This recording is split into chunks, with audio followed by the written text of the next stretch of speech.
इसमें कॉन्ट्रास्ट नहीं है, इसमें विरोधाभास नहीं है, ये एक ही चरित्र के अनेक गुण हैं।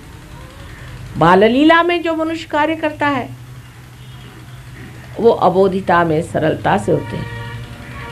फिर वो तो योगेश्वर थे, साक्षात योगेश्वर थे। योगेश्वर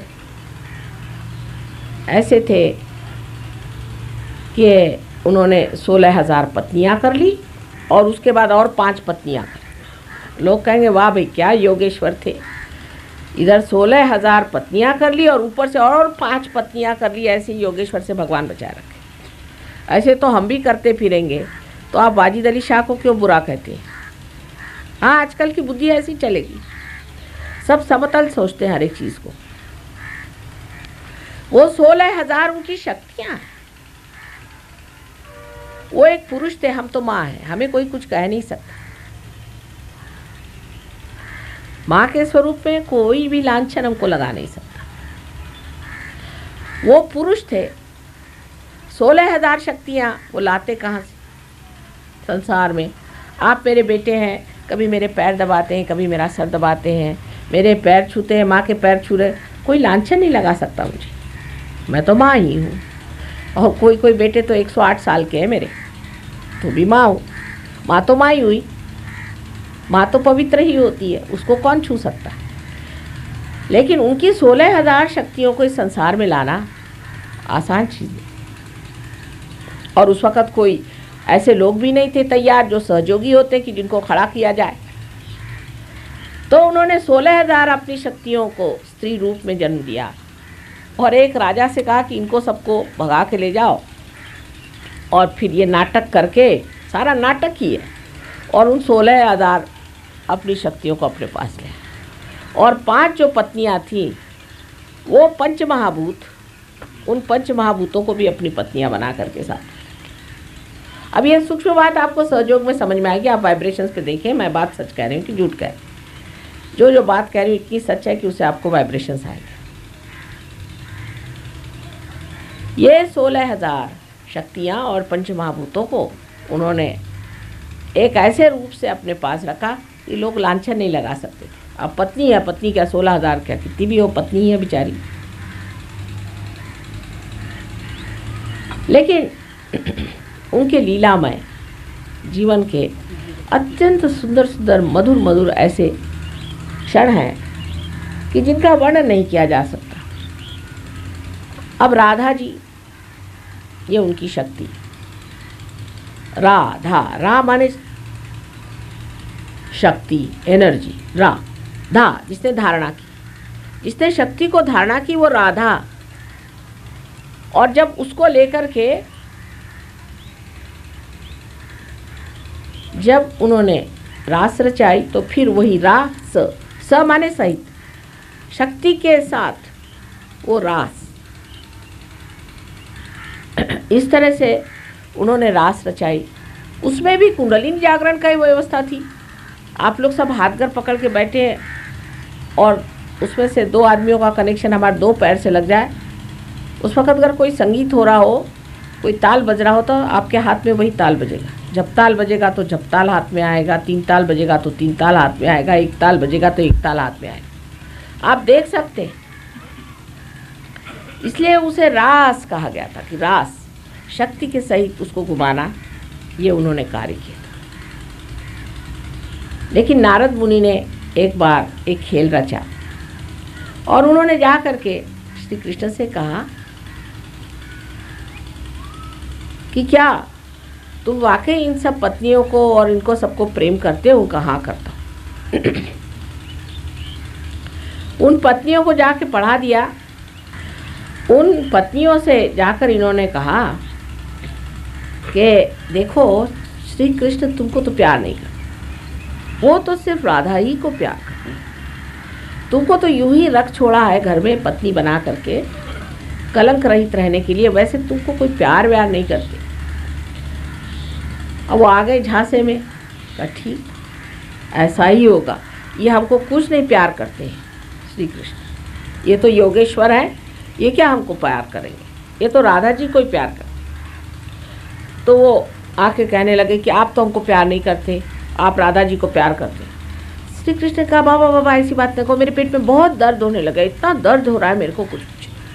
आपको क्यों दर्द हुआ? कल ऐसी बात करने से मेरे दर्द हो जाता। अब घबरा गई। कल अच्छा इलाज बताओ। इलाज बहुत सोपा, ऐसा करो तुम्हारे चरण की जो धूली है वो मुझे पीने को दे दो तो मैं ठीक हो जाऊंगा। उनका वाह, पहले तो हमें प्यार नहीं करते और हमारा सब पुण्य भी छीन लेना चाहते हो कि तुम्हारे पैर की धूली हमें पीना चाहिए तो हमारे पैर की धूली आप पीजिएगा। ये हमसे नहीं हो सकता, ये सब हमें बेवकूफ़ बनाना, हमें न बनाइए। उन्होंने कहा कि भाई ये तो एक ही तरीका है।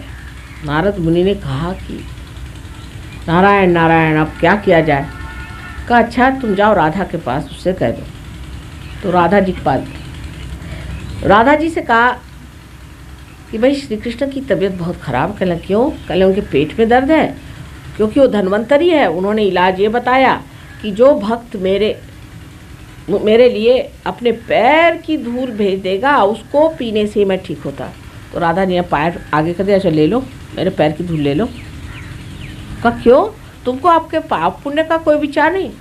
अरे कहने लगे जो पाप कराता है वो भी वही है और पुण्य कराता वो भी वही है, तुम ले तो जाओ, उसके पेट का दर्द ठीक करो। तो उन्होंने उसके पाँव की धूल निकाली। अब वृंदावन की मिट्टी जो है पीली पीली आपने देखी होगी, वो लेकर के वो पहुँचे। कहा हाँ राधा जी ने तो दे दी है, अब लीजिए पीजिए। वो घोल करके पी लिए। श्री कृष्ण ने कहा कि आप ऐसे क्यों खड़े हैं? कहने लगे कि राधा जी ने एक बात की समझ नहीं आया कि आप ही पुण्य भी कराते हैं और आप ही पाप भी कराते हैं। कहले अच्छा तुम्हें समझ नहीं आई बात? तो नहीं। अच्छा कहले मेरे हृदय में देखो। हृदय की जब नज़र की तो हृदय कमल में श्री राधा जी बैठी हुई और उनके पाँव जो हैं उस कमल के पराग में छू रहे हैं और पीले पीले हो रहे हैं। तब नारद जी के समझ में आया कि जब हृदय में बैठे हैं तो पाँव और सर और हाथ से क्या मतलब हुआ? ये पाप पुण्य की जो कल्पना थी वो श्री कृष्ण ने बदली, जिसे हम महान पाप समझते हैं और महान पुण्य समझते हैं, उसकी बराबर पूरी तरह से जानकारी होना, उसका डिस्क्रिशन हमारे अंदर श्री कृष्ण ने भरा। इसीलिए हमसा चक्र है, जब ये खराब हो जाता है तो मनुष्य को डिस्क्रिशन नहीं रह जाता, वो पाप और पुण्य समझ नहीं पाता, अच्छा बुरा समझ नहीं पाता है। और दोनों के लिए इलाज एक ही है, विशुद्धि चक्र अगर खराब हो जाए और चाहे आपका हमसा चक्र, बहुत सरल सोपा।